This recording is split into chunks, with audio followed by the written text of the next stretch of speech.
High guys, welcome back to my channel cook with Plabani. আমার আজকের recipe কমলা রুই মাছের কারি। রুই মাছের কারি আমি বাংলাদেশি স্টাইলে রান্না করেছি, বাট এর সাথে অ্যাড করেছি কমলার রস। আর এই খাবারটা অবশ্যই পোলার সাথে ট্রাই করতে হবে। প্যান গরম করে নিয়েছি, অ্যাড করে দিলাম 1/3 কাপ তেল। তেলটা গরম হয়ে গিয়েছে, অ্যাড করে দিলাম পেঁয়াজ বাটা। আমি এখানে দিয়েছি 1 টেবিলস্পুন পেঁয়াজ বাটা, হাফ টিস্পুন রসুন বাটা, হাফ টিস্পুন আদা বাটা, হাফ টিস্পুন হলুদ গুঁড়া, হাফ টিস্পুন মরিচ গুঁড়া। তারপর দিচ্ছি 1 টিস্পুন জিরা গুঁড়া, হাফ টিস্পুন গরম মশলা পাউডার। এবার দিয়ে দিচ্ছি 1 টিস্পুন লবণ। এবার মশলাটাকে কষিয়ে নেব।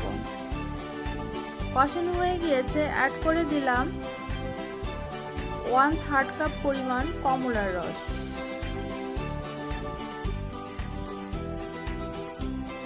দিয়ে দিলাম হাফ কাপ পানি।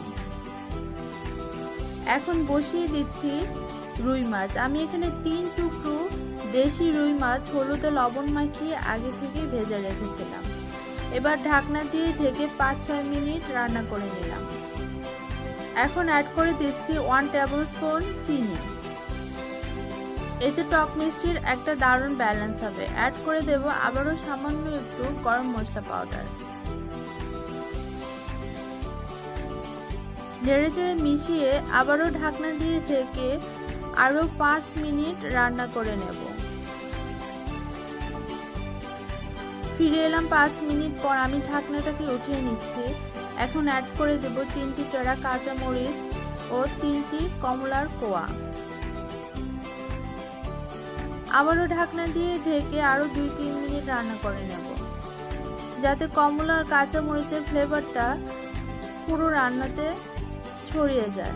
ঢাকনাটা উঠিয়ে নিয়েছি, সেই সাথে আমার রান্নাও কমপ্লিট। এবার আমি এটাকে একটা সার্ভিং ডিশে উঠিয়ে নিয়েছি। তো গাইস, তৈরি হয়ে গেল অরেঞ্জ রুই ফিশ কারি। আশা করি আজকের রেসিপিটিও সবার কাছে ভালো লেগেছে। সবাই ভালো থাকবেন, সুস্থ থাকবেন। Bye bye.